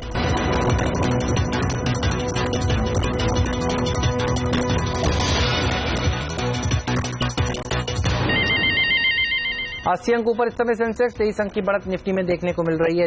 ल्यूपिन और सिप्ला जैसे स्टॉक्स यानी फार्मा शेयर बाजार को मदद करने का काम इस समय कर रहे हैं, और अब वक्त है ये जानने का कि हमारे दोनों ही एक्सपर्ट्स की क्या राय है, कौन से उनके टॉप पिक्स हैं। सुमित और सिमी हमारे साथ बनी हुई है। सिमी, पहले आपसे बताइए, ग्रैन्यूल्स आपकी लिस्ट में दिख रहा है, यहाँ पर आप कह रहे हैं तेजी करनी चाहिए, नंबर्स तो अच्छे आए थे, क्या चार्ट्स मजबूत है? जी बहुत मजबूत है चार्ट्स हेमंत, और मुझे लगता है कि इसमें मैं एक पोजिशनल ट्रेड्स इश्यू करने वाली हूँ। 136, 34, 33 जहाँ पे ये स्टॉक मिल रहा है वहीं पे खरीद लीजिए। 124 के नीचे स्टॉप लगाइए, और 155 से 165 का टारगेट जो ये रिसेंट हाई बनाया था वहां तक ये स्टॉक जा सकता है। नीचे 10 रुपये का स्टॉप लॉस मैंने दिया है क्योंकि ये पोजिशनल ट्रेड है। अगर ये स्टॉप लॉस नहीं टूटता है तो शॉर्ट टर्म में मेरा टारगेट 155, 165 दोनों अचीव हो सकता है। और एक्सिस बैंक पर भी आप बुलिश हैं। वॉच लिस्ट का खुलासा जब बैंक ने किया उसके बाद तेज गिरावट देखने को मिली, लग रहा है आपको क्या चार्ट्स देखकर जितनी गिरावट होनी थी हो चुकी, अब रिकवरी होगी? क्या लेवल्स हैं एक्सिस बैंक के लिए आज के लिए? जी बिल्कुल हेमंत, परसों रिजल्ट्स के बाद ये स्टॉक थोड़ा सा वोलेटाइल हो गया था, पर जो भी है फाइनली दिख रही थी कि 464 से 461 के बीच में सपोर्ट ले रहा था। कल का मार्केट में ऊपर की तरफ से बहुत बुरी तरह से निफ्टी में या बैंक निफ्टी में करेक्शन आया था, पर एक्सिस बैंक इसका 464 460 का सपोर्ट को होल्ड किया था। उसी को देख के लग रहा था कि आज अगर मार्केट में थोड़ा बहुत सहारा बैंक को मिलता है नीचे से, तो एक्सिस बैंक एक ऐसा बेट हो सकता है जो कि यहाँ से ऊपर जा सकता है। इंटरडे का टारगेट मेरा 479 482 का था, क्योंकि ये स्टॉक 470 के ऊपर मेंटेन कर रहा है, मैं ये स्टॉक इंटरडे के लिए दे रही हूँ। अगर मेरा स्टॉप लॉस 464 का मैंने स्टॉप लॉस दिया है, वो स्टॉप लॉस अगर नहीं टूट रहा है तो मैं ये ट्रेड मंडे तक ले जाऊंगी। मुझे लगता है कि जो टारगेट मैंने दिया है वो अचीव हो सकता है। चलिए, आज नहीं तो सोमवार तक तो टारगेट अचीव हो जाएगा। तो सुमी की आपने दोनों राय सुन ली, एक्सिस बैंक और ग्रैन्यूल्स इंडिया, लेकिन सुमित की क्या राय है, ऑप्शन स्ट्रैटेजी क्या है, ये सब बताएंगे ब्रेक के उस पार।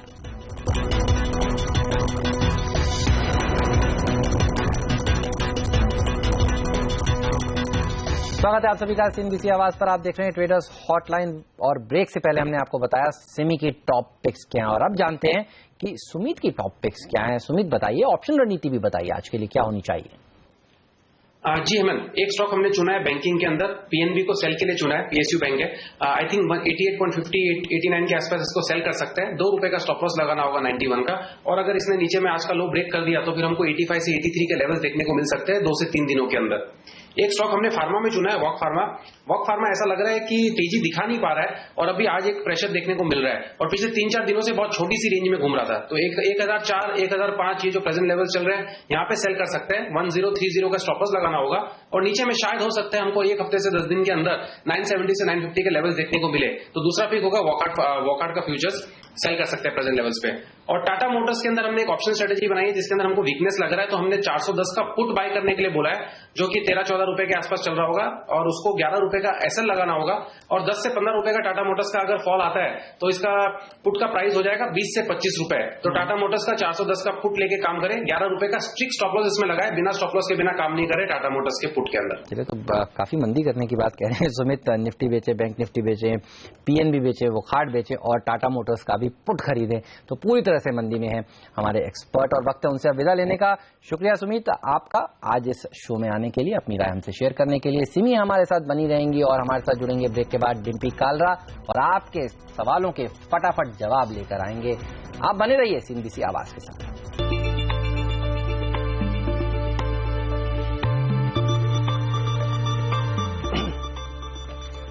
सौदा में आपका स्वागत है। मैं हूं डिम्पी कालरा, और लगातार इस कार्यक्रम के जरिए हम आपके सामने ये रख रहे हैं कि कहां पे आपके मुनाफे के सौदे छुपे हुए हैं, और लगातार एक्सपर्ट्स के जरिए वो सारे के सारे सौदे आपके सामने हम रख रहे हैं। कम्युनिटी के सामने भी जो ट्रेड आपको दिए, उम्मीद करते हैं वहां से भी आपको प्रॉफिट हो रहा होगा। लेकिन अब फटाफट से इक्विटीज मार्केट की तरफ जुड़िए वापस, क्योंकि यहाँ पे आपको एक अच्छी खासी तेजी और वापस बनती हुई दिख सकती है, क्योंकि एक्सट्रीम वॉलेटिलिटी है। असल में इंडिया विक्स अपने आप में 0.5% टूट चुका है अब, और वापस कुछ हद तक मजबूती निफ्टी के अंदर आती हुई दिख रही है। सिमी भौमिक लगातार हमारे साथ बनी हुई है, जो अभी आपके सवालों के जवाब भी देंगे, और साथ ही साथ उनसे हम ये भी समझ रहे हैं कि उनकी ट्रेडिंग पिक्स कौन सी होती है और अलग अलग स्टॉक्स में उनका क्या व्यू है। बाजार पे समय नजर डालेंगे तो आपको दिखेगा सबसे तेज चल रहा आज मीडिया सेक्टर, मेटल सेक्टर, तो एम सेक्टर आज पूरी तरह से हावी है। इसके अलावा फार्मा के अंदर थोड़ी बहुत अच्छी स्ट्रेंथ देखने को मिल रही है। थोड़ा डिफेंसिव है बाजार आज, क्योंकि मई सीरीज की जो शुरुआत है, शायद कोई एग्रेसिव सौदे नहीं लेके जाना चाहेगा, क्योंकि आज हफ्ते का आखिरी दिन है, भले सीरीज की शुरुआत क्यों ना हो। इसके अलावा बैंकिंग स्पेस आज बड़ा इंपॉर्टेंट होगा। आईसीआईसीआई बैंक शायद आपको प्राइवेट बैंक इंडेक्स को पूरी तरह से तेज या फिर गिरावट के साथ ट्रेड करवाता हुआ दिखेगा, क्योंकि यहां पे करीब 0.5% की बढ़त देखने को मिल रही है। और रियल एस्टेट पूरी तरह से आज एक रेंज के अंदर, कल रियल एस्टेट लीडर्स था, लेकिन आज थोड़ा बहुत सेटबैक यहां पे दिखाता हुआ दिख रहा है। सिमी भौमिक हमारे साथ बनी हुई है, लेकिन इस बीच अब रिजल्ट्स भी आ रहे हैं, रिजल्ट के साथ साथ ब्रोकरेज हाउसेस की रिपोर्ट्स भी यहां पे आ रही हैं। सबसे पहले ये देख लेते हैं कि दुनिया के दिग्गज ब्रोकरेज हाउसेस की लिस्ट में कौन कौन से शेयर ऐसे शामिल हैं, उस पर क्या ब्रोकरेज हाउसेस क्या राय रखती हैं, जान लेते हैं। नीति वोरा हमारे साथ जुड़ चुके हैं। नीति, पिछले 2 दिनों में अंबुजा, एसीसी जैसी दिग्गज सीमेंट कंपनीज के रिजल्ट आए और वेदांता के तिमाही नतीजे भी पेश हुए हैं। इन कंपनीज पे ब्रोकरेज हाउसेस क्या सलाह दे रहे हैं? अच्छे नतीजे आएंगे तो ब्रोकरेजेस बिल्कुल रिवॉर्ड करेगा डिम्पी। उसी तरह से एसीसी और अंबुजा पे बुलिश कॉल्स दी हैं। सीएलएस से मेंटेन कर अपने निवेश करने की सलाह। 1700 का इनका लक्ष्य था, जिसे अभी बढ़ा करके 1750 का कर रहे हैं। मौजूदा भाव से आपको ये शेयर 22% की तेजी दिखा सकता है। पिछले 4 तिमाहियों बाद एबिटा का एक पॉजिटिव साइड आया है, ये एक बड़ा पॉजिटिव है। अंबुजा पे जेपी मॉर्गन ओवेवेट का कॉल मेंटेन करा है, 270 रुपए तक के लक्ष्य इन्होंने दिए हैं, 23% की अपसाइड पोटेंशियल ये भी दिख रहा है। सीएलएसए का भी जो लक्ष्य है वो उन्होंने 265 से बढ़ा के 270 का कर दिया है। ईपीएस अनुमान ये 4 से 8% बढ़ा रहे हैं अगले 2 साल के लिए, तो 23% की अपसाइड पोटेंशियल दोनों ही एसीसी और अंबुजा में देखने को मिल सकती है, ऐसा मानना है ब्रोकरेज का। मगर वेदांता के नतीजे बिल्कुल मिले जुले रहे थे। 12,000 करोड़ रुपए का इनका एक वन ऑफ एक लॉस आया है। बुल्स वर्सेस बेयर का एक सिनेरियो है यहाँ पर डॉइचे बैंक मेंटेन कर अपनी होल्ड करने की सलाह वेदांता पर 75 रुपए का लक्ष्य उन्होंने दिया है, जो कि मौजूदा भाव से 25% के नीचे ही है। सीएलएसए भी अपनी बिकवाली की सलाह मेंटेन कर रहा है, क्योंकि मानना है कि कमोडिटी प्राइसिंग का जो आउटलुक है वो काफी ज्यादा कमजोर है। कॉशियस है अभी फिलहाल ही अपने इस ट्रेड को करने से पहले बिकवाली करने की सलाह दे रहे हैं। 70 रुपए का लक्ष्य ये देख रहे हैं, यहां तक ये शेयर गिर सकता है। 30% की मौजूदा भाव से गिरावट, मगर बुलिश केस में क्रेडिट स्विस वेदांता पे आउट परफॉर्म की रेटिंग मेंटेन करा है। 120 रुपए तक के लक्ष्य इन्होंने दिए, जो कि 20% अपसाइड है। मगर सबसे ज्यादा बुलिश कॉल आज मैक्वायरी की आई है वेदांता पे, जो कि कह रहा है कि worst is behind, is time to buy, मतलब आप खरीदारी करके चलिए, सारा जो पुराना खराब वक्त है वो खत्म हो चुका है। टारगेट प्राइस 101 का था, जिसे अभी बढ़ा के 160 रुपए का करें। ये बहुत इंपॉर्टेंट लक्ष्य है। FY 17-18 के एबिटा अनुमान भी इन्होंने 16 और 19% बढ़ाया। 60% का अपसाइड पोटेंशियल देख रहे हैं वेदांता पर। बिल्कुल, तीनों पे भी आपको रिकमेंडेशन मिली है। मैं कुछ एक और ब्रोकरेज हाउसेस का व्यू भी आपसे जानूंगा नेटी, लेकिन इससे पहले सिमी हमारे साथ बनी हुई है। सिमी, दोनों सीमेंट कंपनीज अंबुजा और एसीसी, अगर आप दोनों का टेक्निकल पैटर्न देख के बताएं। देखिए रिजल्ट अच्छे आए हैं, ब्रोकरेज हाउसेस ने रिवॉर्ड भी किया है। आप सिर्फ टेक्निकल देख के ये बताएं कि आगे कितना प्रॉफिट और बन सकता है, अगर कोई निवेशित है या फिर निवेश करना चाहे तो उसकी रणनीति क्या हो। डिम्पी, रहा सवाल पूरा सीमेंट की, तो मुझे लगता है कि शॉर्ट टर्म के लिए भी मैं बुलिश हूँ और मुझे लगता है कि सारे सीमेंट चल सकता है। इनफैक्ट एसीसी अंबुजा रिजल्ट्स के बाद चल रहा है, अच्छा है, और यहाँ से भी चल सकता है। हाँ, मैंने आज के लिए एसएससी का जो इंटरडे का टारगेट रखा था 1455 से 65 का, करीब उसी के आसपास एसएससी खुला है और उसी के आसपास बैठ गया है। तो यहाँ पे कोई इंटरडे के लिए कोई टारगेट्स मेरा नहीं है, पर मुझे लगता है कि इसमें यहाँ पे मतलब 1155-65 जो लेवल मैंने इंटरडे के लिए दिया है, उस लेवल के ऊपर जाके अगर इसे बर्न कर सकता है 2-3 ट्रेडिंग सेशन में, तो इसमें एक फ्रेश ब्रेकआउट आएगी और जिसका 40 से 60 रुपया का टारगेट अपसाइड में देखने को मिल सकता है। अंबुजा में ओवरऑल मैंने देखा है कि 215 से 10 के बीच में इसको सपोर्ट मिलता है, और अभी भी मैं ये मानती हूँ कि ये जो स्टॉक है एक मेजर सपोर्ट के आसपास बंद हुआ है। अब रिजल्ट के बाद अगर अच्छा होना है तो ये स्टॉक मिनिमम 233-35 तक जाना पड़ेगा। 236 के आसपास इसका रिसेंट हाई था, वो हाई क्रॉस करने के बाद इसमें फ्रेश मोमेंटम आएगा। दोनों स्टॉक में मेरा व्यू बुलिश है, और सिर्फ ये दोनों ही नहीं, मैं और एक सीमेंट मेजर अल्ट्राटेक में भी बुलिश हूँ। मुझे लगता है कि ये तीनों चलेगा और साथ साथ सारे मिड कैप सीमेंट्स चलेगा शॉर्ट टू मीडियम टर्म में। हाँ, मानसून का एक कंसर्न रह सकता है, पर यहाँ से अगर 2-3 क्वार्टर्स के बाद हम लोग करेंगे तो मुझे लगता है कि सारे सीमेंट चल सकता है। श्री सीमेंट भी अच्छा लग रहा है technically, Mangalam cement, JK cement, सारे मुझे cement pack as a whole अच्छा लग रहा है। चलिए, तो ग्रीन सिग्नल मिला है सीमेंट को लेकर। वैसे भी मानसून 1 तारीख से ही केरल को हिट करेगा, तो पूरा मई का महीना तो है, कम से कम सीमेंट में और पैसा बन सकता है। यहाँ पे सिमी की रिकमेंडेशन है। लेकिन नियति, और कुछ ब्रोकिंग हाउसेस की नजर होगी कुछ और स्टॉक्स पर, वो कौन से हैं? करेंगे यहाँ पे भी एक बुल्स वर्सेस बेयर का केस है। डिम्पी, जिस तरह से प्राइसिंग और जिस तरह से वॉइस और डेटा की प्राइसिंग पे एक बड़ा इंप्रेसिव इन्होंने परफॉर्मेंस दिया है चौथी तिमाही में, वहीं कुछ एक ब्रोकरेजेस इसी चीज को रिवॉर्ड कर रहे हैं। तो जो वॉइस और डेटा में की जो वॉल्यूम ग्रोथ में कमजोरी है उस पर थोड़े से कॉशियस भी हैं। यूबीएस मेंटेन कर रहा है अपनी निवेश करने की सलाह, और 170 रुपए तक का लक्ष्य इन्होंने दिया है। मौजूदा भाव से 34 से 35% तक की तेजी आपको ये शेयर दिखा सकता है। जो इनका गाइडेंस है उसमें इनको भरोसा है, जिस तरह से देंगे, केपेक्स का प्लान इन्होंने दिया है। सीएलएसए आउट परफॉर्म की रेटिंग मेंटेन करा है, 137 का लक्ष्य इन्होंने भी दिया है। और मगर जो बेयर के जो केस है, जो कि मान के चल रहे हैं कि वॉल्यूम ग्रोथ जो कमजोर हुई है, वॉइस और डेटा दोनों में ही, जो कि एक चिंता की बात है। साथ साथ में जो इंटरेस्ट कॉस्ट बढ़े हैं, जिसके कारण पैट पे दबाव देखने को मिला है। हालांकि मार्जिन और पैट पे एक बीट ही था, फिर भी ये जो फाइनेंस कॉस्ट बढ़ी है, इसकी वजह से जो बेयर का जो केस है उसमें अंडरवेट का कॉल दे रहा है। मॉर्गन स्टैनली 80 रुपए का लक्ष्य और Credit Suisse out under perform 90 रुपए का लक्ष्य दे रहा है। मौजूदा भाव से 37 से 40% तक की गिरावट देखने को मिल सकती है इस शेयर में। ठीक है नीतीश, शुक्रिया आपका ये बताने के लिए कि ब्रोकरेज हाउसेज का अलग अलग स्टॉक्स पे इस समय व्यू क्या है पोस्ट रिजल्ट। चलिए आगे बढ़ते हैं और फटाफट से आपके सवालों के जवाब देते हैं। और AK बत्रा हमारे साथ भोपाल से, उन्होंने अपना सवाल भेजा है और उनसे हम जानते हैं कि अशोक लीलैंड पे, सिमी से जानते हैं कि अशोक लीलैंड पे क्या करना चाहिए। सिमी 110 रुपए 50 पैसे की खरीद है, 100 शेयर इनके पास है, आने वाले रिजल्ट तो कह रहे हैं कि अच्छे आएंगे, आपकी रिकमेंडेशन? देखिए डिम्पी, अभी भी मैं ये मानती हूँ कि अशोक लेलैंड में जो ब्रेकआउट हुआ है उसके बाद ये स्टॉक 115-17 का लेवल तो दिखाया है, पर वो एक रेजिस्टेंस था, उस रेजिस्टेंस के बाद ये स्टॉक नीचे आ गया है। अब करंट लेवल पर थोड़ा सा कॉन्सोलिडेट करने का कोशिश कर रहा है। डिम्पी, मैं मानती हूँ इसमें 100 रुपया के ऊपर जो ब्रेकआउट आया है ये ब्रेकआउट सस्टेन्ड होगा। अब मार्केट में बहुत करेक्शन आएगा भी तो भी ये स्टॉक 100 के नीचे जाके सस्टेन करेगा ऐसा नहीं लगता है। मेरा अभी स्टॉप लॉस 97 का होगा। अगर ये स्टॉक अगर उनको अगर होल्ड करना है ये stock short to medium term के लिए तो 97 के नीचे स्टॉप लगा के मैं होल्ड करने का सलाह दे रही हूँ। 114 से 17 का फर्स्ट टारगेट होगा क्योंकि वही इसका रिसेंट हाई था, वो क्रॉस करने के बाद इसमें फ्रेश मोमेंटम आएगा। अशोक लेलैंड में मैं अभी भी होल्ड करने का ही सलाह दे रही हूँ। इनफैक्ट कोई भी करेक्शन में 100 तक कोई करेक्शन में मैं ऐड करने का भी सलाह दे रही हूँ। 97 के नीचे स्टॉप लगा के ये स्टॉक आगे और ऊपर जा सकता है। ठीक है, इस बीच प्रोफेसर KH पटेल हमारे साथ जुड़े हैं, अहमदाबाद से हैं। पटेल साहब नमस्कार, सवाल पूछिए अपना, आप क्या पूछना चाहते हैं? नमस्कार सर। नमस्कार जी नमस्ते, पूछिए।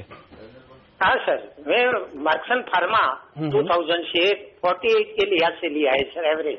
अच्छा, लिया कब था आपने? हाँ, 48 रुपीज के एवरेज से लिया है मैंने 2000 फार्मा। ठीक है, कब तक रख सकते हैं आप? 1 साल 2 साल, 1 से 2 साल भी आप बताओ sir, at least 1 year. 1 year sir. ठीक है, तो क्या करूँ अभी, बेचूं या निकलूं या रखूं? पूछ लेते हैं अभी क्या करना चाहिए। 48 पे इन्होंने खरीदा है, अभी 46 का रेट आ रहा है मार्क्सन फार्मा का। सिमी, आपकी रिकमेंडेशन क्या? 1 साल में कम से कम पैसा डबल हो सकता है इस शेयर के जरिए या फिर नहीं होगा, या फिर कितना प्रॉफिट आ सकता है ये बता दीजिए। देखिए डिम्पी, 1 साल में पैसा डबल होगा कि नहीं ये तो बता पाना बहुत मुश्किल है, पर ओवरऑल चार्ट देख के मुझे ये लग रहा है कि ये स्टॉक कंसोलिडेट कर रहा है और कभी भी इसका 42 के आसपास सपोर्ट है। ये सपोर्ट जब तक ब्रेक नहीं होगा तब तक ये फ्रेश वीकनेस नहीं दिखाएगा। ऊपर में 55 के आसपास हार्डल है, वो हार्डल क्रॉस करने के बाद ही इसमें फ्रेश मोमेंटम दिखेगा। 42 से 55 के बीच में ये स्टॉक कंसोलिडेट करेगा और इस रेंज पर ये स्टॉक काफी टाइम बिता सकता है। उनको अगर उनके पास, जैसे उन्होंने कहा कि उनके पास पेशेंस है, तो 42 के नीचे स्टॉप लगा के मैं होल्ड करने का सलाह दे रही हूँ। और उनका जो मिनिमम टारगेट वो 55 का ही होगा, वो शॉर्ट टर्म का टारगेट होगा। उनका साल भर का टारगेट बताने के लिए बहुत पैरामीटर्स देखना पड़ेगा, वो अभी बताना बहुत मुश्किल है 1 साल में ये कहा जाएगा। चलिए ठीक है, कोई बात नहीं, आपको 55 का टारगेट तो खैर मिल ही चुका है, आप इसी पे नजर रखें। अब फिलहाल आरती हमारे साथ जुड़ी हैं, गुजरात से हैं। आरती जी नमस्ते, अपना सवाल पूछें आप। हाँ, मेरे पास मैडम 4600 एशियन पेंट का शेयर है। ठीक है, और वो मैंने 34 ईयर्स पहले लिया था। आप जो GNFC का शेयर बता रहे हैं वो आप बता रहे हैं? एशियन पेंट का? अच्छा, एशियन पेंट का आपने 34 साल पहले लिया था ये शेयर? हाँ, एशियन पेंट 34 साल पहले 25 शेयर लिया था। बहुत बढ़िया। और उस समय खरीदा किस रेट पे था, आपको कुछ याद है? इतनी पुरानी बात है। 23 पे। खैर, अब तो कुछ बचा ही नहीं कंपेयर करने के लिए। और पहली बात तो आप जैसे निवेशकों को देख के ये कहा भी जा सकता है, देखिए कि अगर आप किसी शेयर में फंडामेंटली चेक करते हैं, उसको रखते हैं, तो इस तरह का रिटर्न आपके सामने होगा। 23 रुपए का शेयर, आज उसकी कीमत 866 रुपए के आसपास आपको ये शेयर दिख रहा है। से भी कंपेयर तो नहीं किया जा सकता, लेकिन ये 4600 शेयर इनके पास हैं। अगर एक बार पैसा इसमें से कन्वर्ट यानी कि बाहर निकालना चाहें, मोनेटाइज इसको करना चाहें, तो क्या कर लें ये? देखिए डिम्पी, पैसा बुक करने का कोई सवाल नहीं होता है क्योंकि ये स्टॉक टेक्निकल पैरामीटर्स में भी काफी साउंड नजर में आ रहा है। इनफैक्ट कभी भी ये स्टॉक अगर मार्केट का हल्का सा सहारा मिलता है तो 910 से 920 का जो रेंज इसने पकड़ा है, वो इसका रेजिस्टेंस है, वो रेंज कभी भी टूट सकता है ऊपर की तरफ। नीचे थोड़ा बहुत प्रॉफिट टेकिंग 900 के आसपास से दिख रहा है, कभी भी ये स्टॉक 900 के आसपास जाता है और प्रॉफिट टेकिंग वहां से दिखता है, पर 850 से 840 का सपोर्ट भी नहीं तोड़ता है। तो फिलहाल ये स्टॉक रेंज बाउंड है, पर overall outlook short term, medium term, long term तीनों पैरामीटर्स से स्ट्रांग है, तो मैं उनको होल्ड करने का सलाह दे रही हूँ। उनका 34 साल का जो पोजीशन है वो एक ही करेक्शन में निकल जाएगा, ऐसा मैं बिल्कुल नहीं मानने के लिए तैयार हूँ। और मार्केट में मुझे लगता है कि अभी भी उतना खराब मतलब कोई बड़ा रिस्क नहीं है कि आपको सोचना पड़ेगा कि यहाँ से बहुत बड़ा करेक्शन स्टॉक में आ जाएगा। ओवरऑल आपके लिए स्टॉप लॉस में 830 या 820 का दे रही हूँ लॉन्ग टर्म का स्टॉप लॉस, और 910 क्रॉस करने के बाद 910-20 का लेवल क्रॉस करने के बाद इसमें अगर मोमेंटम मेंटेन होता है तो ये स्टॉक 1000 का लेवल भी छू सकता है कभी भी, तो आपको मैं होल्ड करने का ही सलाह दे रही हूँ। ठीक है सिमी, शुक्रिया कार्यक्रम में जुड़ने के लिए, बताने के लिए इंडेक्स पे क्या करें, अलग अलग स्टॉक्स पे भी रिकमेंडेशन देने के लिए। फिलहाल आप नीचे एक न्यूज फ्लैश भी देख पा रहे हैं जिसमें नवीन जिंदल पर आरोप तय हो गए हैं। असल में ये स्पेशल कोर्ट की तरफ से आरोप तय हुए हैं और एक कोल स्कैम का मामला था जिससे यहाँ पे ये आरोप उनके ऊपर आपराधिक साजिश के तौर पर तय हुए हैं। तो आप जीएसपीएल के शेयर को तेजी से यहाँ पे नुकसान देख पा रहे हैं और एक करीब 4 रुपए की गिरावट के साथ अभी 70 पे ट्रेड कर रहा है। तो एक झटका है जीएसपीएल के लिए, नवीन जिंदल के लिए भी, क्योंकि आरोप इनके ऊपर अब तय हुए और आपराधिक साजिश का मामला इनके ऊपर काफी हद तक तय होता दिख रहा है, जो कि स्पेशल कोर्ट ने कहा है। तो जीएसपीएल का शेयर इस समय 5% की तेज गिरावट के साथ यहाँ पे टूटता हुआ दिख रहा है। हालांकि जीएसपीएल और जेएसडब्ल्यू एनर्जी की डील को लेकर भी सुगबुगाहट है। इससे पहले माफ कीजिए स्टील के प्राइसेस को लेकर भी सुगबुगाहटें थी। तो जीएसपीएल लगातार कई दिनों से अलग अलग न्यूज के जरिए बना हुआ था, लेकिन अब ये खबर कम से कम एक नेगेटिव खबर और तेजी से शेयर को तोड़ रही है। अब ये 5% नीचे आ चुका है कि सभी आरोपियों के खिलाफ जो है आरोप तय हुए हैं, उसमें नवीन जिंदल भी थे और इनके ऊपर आपराधिक साजिश का आरोप तय हुआ और ये शेयर करीब अभी 5% नीचे है। एक कोल स्कैम से जुड़ा हुआ मामला है। चलिए वक्त एक छोटे से ब्रेक का भी हो गया है। जब ब्रेक के बाद लौटेंगे तो शाइना मुकद्दम हमारे साथ होंगे जिनसे हम फटाफट जानेंगे जो आपने सवाल भेजे हैं उनके जवाब क्या हैं।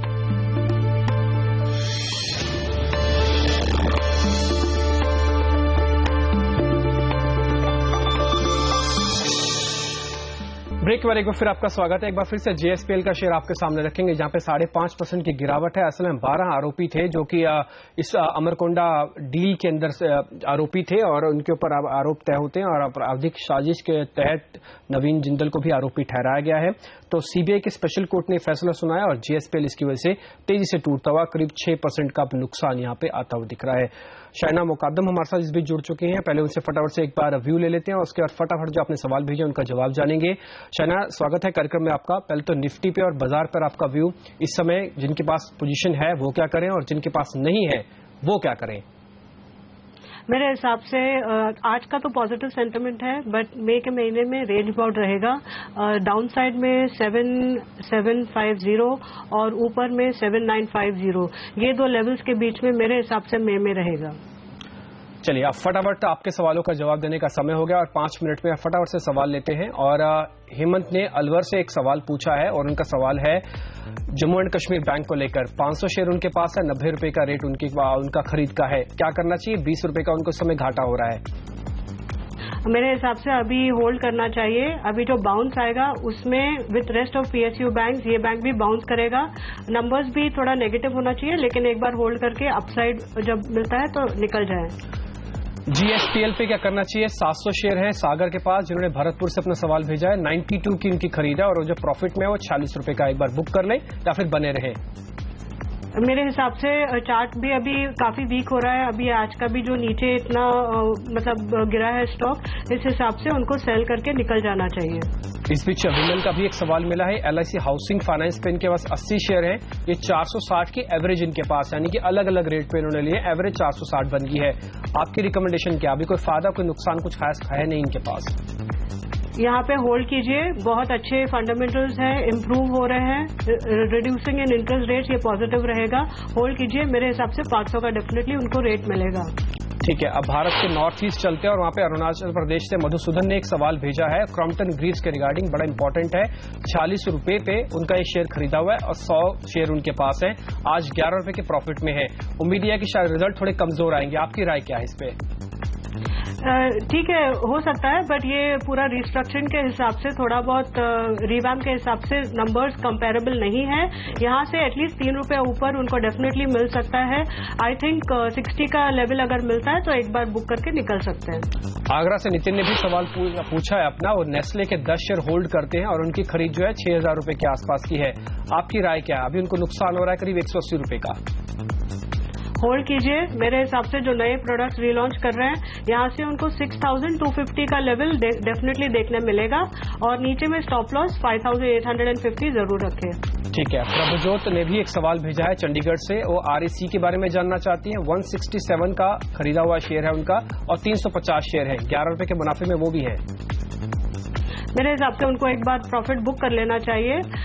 यहाँ से अभी जो करेक्शन आएगा वहां से मुझे लगता है 5-10 रुपया और नीचे जा सकता है। अभी प्रॉफिट अच्छा मिल रहा है उनको, रेजिस्टेंस काफी है 180 लेवल्स के अराउंड, तो एक बार निकल जाना चाहिए। ठीक है। मयूर है मुंबई से, उन्होंने अपना सवाल भेजा है SCL टेक के रिगार्डिंग और कल काफी तेजी से शेयर टूटा भी था। ये 25 शेयर उनके पास हैं, 850 की उनकी खरीद है, अब उनको 90 रुपए के नुकसान में आ चुके हैं, क्या करना चाहिए? 800 बहुत नीचे क्रैक हो गया है स्टॉक, लेकिन जो बाउंस मिलेगा क्योंकि अभी थोड़ा रेजिस्टेंस लेवल्स के पास है, जब बाउंस मिलता है उस बाउंस में वो 10-15 रुपया ऊपर में वो निकल जाए क्योंकि चार्ट काफी वीक है। ठीक है। कोल इंडिया पे भी एक सवाल हर्षद का भेजा हुआ है, सूरत से है। इनके पास 50 शेयर है और 280 की खरीद है, आपकी राय क्या है इस पे? सेल है मेरा रिकमेंडेशन। यहाँ से मेरे हिसाब से ये 270 जा सकता है, ऊपर में जरूर 295 का स्टॉप लॉस रखिए। ठीक है। विजय ने भी सवाल भेजा है, स्विट्जरलैंड के बारे में जानना चाहते हैं। नासिक से सवाल है ये, 120 शेयर इनके पास है, 22 की इनकी खरीद रेट है। स्विट्जरलैंड में मर्जर डीमर्जर की कल खबर थी। हाँ जरूर, इसलिए मैं यहाँ होल्ड दे रही हूँ, न्यूज बेस्ड है। आई थिंक 13 रुपीज के ऊपर 13-14 रुपीज ये जो करंट लेवल्स है यहाँ से और थोड़ा जा सकता है ऊपर। 15 रुपीज में एक बार वो निकल जाए और नीचे का अगर वो स्टॉप लॉस लगाना चाहते हैं होल्ड करके तो 13 रुपीज का स्टॉप लॉस लगाइए। ठीक है। चलिए इस बीच आपको ये बता दें कि ऐश्वर्या भाटी हमारे साथ जुड़ चुके हैं जो कि सीनियर कॉर्पोरेट वकील हैं। उनसे जान लेते हैं कि GSPL का जो मामला है पूरा वो कितना गंभीर है GSPL के लिए। ऐश्वर्या शुक्रिया पहले तो समय देने के लिए। मामला देखिए अपने आप में ये है कि कुल मिला के 12 एक्यूज्ड थे, 12 आरोपी थे जिन पे CBI जांच कर रहा था। CBI की स्पेशल कोर्ट ने नवीन जिंदल को भी आपराधिक साजिश का आरोपी मानते हुए इनके ऊपर चार्जेस लगाए हैं। अब शेयर तो लगातार टूट रहा है, शेयर की बात में, लेकिन ये बताइए मामला अपने आप में कॉर्पोरेट फ्रंट पे कितना मुश्किल भरा हो सकता है GSPL के लिए और साथ ही नवीन जिंदल के लिए, और ये अमरकोंडा वाला मामला है जहां पे कोल स्कैम की बात सामने थी। जी देखिए, क्रिमिनल जस्टिस सिस्टम का इन मोशन होना और चार्जेस फ्रेम होना अपने आप में बहुत सीरियस कॉन्सिक्वेंसेज हैं। ये लाइटली नहीं लिया जा सकता और इनफैक्ट ये इतना डिले हो गया, ये ही नहीं होना चाहिए था। बट एनीवेज अब जब चार्जेस फ्रेम हो गए हैं तो the criminal justice system has been set in motion. अब ये ट्रायल फेस होगी, they have to face the trial और ट्रायल के बाद में पूरे एविडेंस एग्जामिन करने के बाद में कन्विक्शन या एक्विटल जो भी होंगे कोर्ट करेगा। पर इम्पोर्टेंट चीज यहाँ देखने वाली है कि कोल इस एलोकेशन के मामले में और बाकी भी जो सारे कोल स्कैम है ये अल्टीमेटली पब्लिक ट्रस्ट का कहीं ना कहीं वायलेशन है, पब्लिक प्रॉपर्टी का मिसअप्रोप्रिएशन है। तो इस तरह के मैटर्स इतना डिले नहीं होने चाहिए, इसमें जल्दी law should take its action quickly और जो गिल्टी लोग हैं जल्दी आइडेंटिफाई होकर उनको प्रॉपर जो सजा है वो मिलनी चाहिए ताकि वो एग्जाम्पलरी बन जाए बाकी लोगों के लिए। ऐश्वर्या एक छोटी सी मैं ये समझना चाहता हूँ, क्या इसमें आगे लीगल प्रोसीजर होता क्या है जब CBI की स्पेशल कोर्ट इस तरह का कोई फैसला सुना दे? और दूसरा, क्योंकि ये कोल से जुड़ा मामला है और इसमें आपको पता ही है कि जिस तरह के घटनाक्रम पूरे हुए हैं अपने आप में कॉर्पोरेट्स काफी मुश्किल में फंसते हुए दिखे हैं, स्पेशली नवीन जिंदल भी उसमें से एक है। अब आगे की लीगल प्रोसीडिंग्स क्या रह सकती हैं? देखिए, जब क्रिमिनल कोर्ट में ये CBI स्पेशल कोर्ट है पर ये असेंशियली क्रिमिनल कोर्ट है। क्रिमिनल कोर्ट में जब एक बार चार्जेस फ्रेम हो जाते हैं तो वो प्राइमा फेसाई केस को देखने के बाद में ही होते हैं। ठीक है। तो कोर्ट ने अपने आप को सेटिस्फाई किया है, जुडिशियल डिस्क्रिशन किया है, जुडिशियल जजमेंट यूज किया है और प्राइमा फेसाई ये केस पाया गया है क्रिमिनल कॉन्स्पिरेसी का against all the accused who have been charge including mister Jindal. अब ये केस ट्रायल में जाएगा, ये ट्रायल की पहली कड़ी कंप्लीट हो गई है, अब ये ट्रायल में जाएगा। ट्रायल इसकी शुरू होगी जहाँ प्रोसिक्यूशन को पहले अपना केस एस्टैब्लिश करना पड़ेगा। जो prima facie case already prove हो गया है, प्राइमा फेसाई केस को एविडेंस और गवाहों, डॉक्यूमेंट्री एविडेंस और प्रोसिक्यूशन विटनेसेस के तर्ज पे प्रूव करना पड़ेगा प्रोसिक्यूशन को और प्रोसिक्यूशन एविडेंस जब कंप्लीट हो जाएगा उसके बाद में डिफेंस को कोई राइट है कि एक तो वो सेक्शन 313 का स्टेटमेंट देते हैं सीआरपीसी में कि उनका क्या डिफेंस है, and they also have a right to produce evidence in their defence, both documentary as well as witnesses. तो वो उसका पूरा होने के बाद में फिर होगा। तो ट्रायल इज इन मोशन और बहुत सीरियस कॉन्सिक्वेंसेज हैं और होने भी चाहिए। इस तरह के सीरियस इश्यूज को लाइटली नहीं लेना चाहिए। मैंने आपको पहले ही कहा कि ये अगर जल्दी हो और सजा पूरी मिली तो एग्जेम्पलरी बन जाए बाकी लोगों के लिए। People should know that corporate should know that they can't take things for granted just like that. आप कॉर्पोरेट काम करने की आड़ में क्रिमिनल लॉ को वायलेट थोड़ी कर सकते हैं। ठीक है ऐश्वर्या, शुक्रिया आपका ये बताने के लिए कि लीगल प्रोसीडिंग्स अब आप पूरी तरह से एक्टिव हो गई हैं वापस, और ये कम से कम एक बड़ा सेटबैक है क्योंकि ये प्राइमा फेसी सारे सबूतों को देखने के बाद ही सीबीआई ने उनके ऊपर आरोप तय किए हैं। तो शायद हो सकता है आगे चल के मुश्किलें और बढ़ती हुई दिखेंगी। हालांकि लीगल प्रोसीडिंग्स है जो आगे काम करेगा। और शेयर आप देखिए किसी तरह की कोई सपोर्ट नहीं, किसी तरह का कोई पुल बैक नहीं, अब 8% नीचे आ चुका है। जैसे जैसे मैं ऐश्वर्या से समझ रहे थे चीजों को वैसे वैसे शेयर लगातार और तेजी से भी नीचे जाता हुआ दिख रहा था। शना, आपकी रिकमेंडेशन क्या होगी? क्योंकि आप देखिए अब कोल का जो पूरा मामला है कम से कम जीएसपीएल और इसके प्रमोटर नवीन जिंदल के ऊपर पीछे पड़ा ही हुआ है। अभी तक कोई रिलीफ तो कम से कम मोटे तौर पर नहीं मिली है। जीएसपीएल से इसी वजह से दूर रहे। यस, मेरा रिकमेंडेशन सेल है। Other than this legal hassle, अगर आप फंडामेंटल्स देखें तो उनका जो डेट है वो 40,000 करोड़ के ऊपर है और उनका जो नेटवर्थ है वो उसका हाफ है। So the debt to equity is 2 times, बहुत हाई डेट है। ग्रुप कंपनी थोड़ा हेल्प कर रही है उनको टू रिड्यूस डेट, बट वो मिनिस्क्यूल है, 3-4 हजार करोड़ है। So I think those problems are bigger than ये जो लीगल इश्यूज है। तो इस हिसाब से, और अच्छा मतलब टेक्निकल सपोर्ट भी 69-70 का तोड़ चुका है। मेरे हिसाब से ये स्टॉक वीक ही रहेगा, तो बेटर टू एक बार निकल जाए। ठीक है, तो वीक रहेगा। शाइना मुकद्दम ने भी बोला है यहाँ पे फंडामेंटल्स को देखते हुए लीगल प्रोसीडिंग्स में जब हमने ऐश्वर्या राय से भाटी से बात की तो उन्होंने भी कहा कि यहाँ पे कमजोर है, 8.5% का नुकसान यहाँ पे आता हुआ दिख रहा है। फिलहाल शाइना, शुक्रिया आपका कार्यक्रम में जुड़ने के लिए, बताने के लिए कि अलग अलग इंडेक्स पे स्टॉक्स पे क्या करना चाहिए।